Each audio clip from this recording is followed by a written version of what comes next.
Matinding kapit muli sa bulsa ang tsuper na si Michael.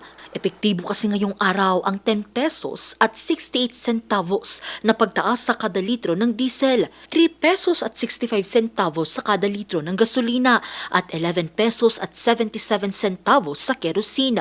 Pangamba niya tuloy baka umabot na naman sa 100 peso ang kada litro ng gasolina. Mahirap po, madam. Kasi imbis na yung may dadagdag mo sa krudo na ba iuwi mo sa bahay, napupunta na lang sa mga gasolina namin. Sayang pa naman kung sample sa isang araw, makaubos ka ng 20 liters.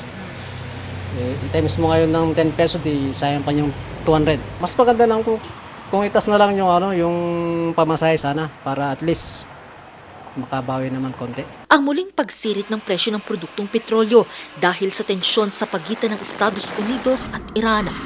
Ito'y matapos ang sunod-sunod na airstrikes ng Estados Unidos. Ayon sa US Central Command, layo nilang pahinain ang military capability ng Iran na ginagamit sa pag-atake sa mga barkong dumadaan sa Strait of Hormuz. Bilang ganti, inatake naman ng Iran ang mga US military base sa Middle East. Gayunpaman, pagtitiyak ng Department of Energy na sapat ang supply ng produktong petrolyo sa bansa. Hiling naman ng ahensya ang pagpapatupad ng staggered sa pagtaas ng presyo. I know this is not the news anyone is hoping for, but we cannot change the direction of the global market. Hindi po tayo yung nagpapadala ng bomba po kung saan po nangyayari ang sa Middle East. Our fuel supply is sufficient. Inventories remain adequate.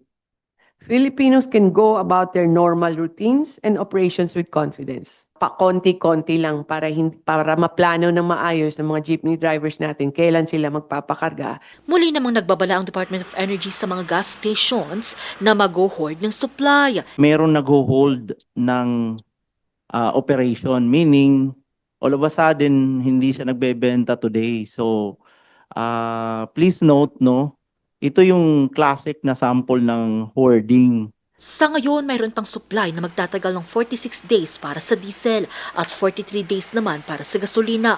Ito na ang ika-17 linggong paggalaw ng presyo ng langis simula noong Marso. Angel Arquero para sa Nation on the Move.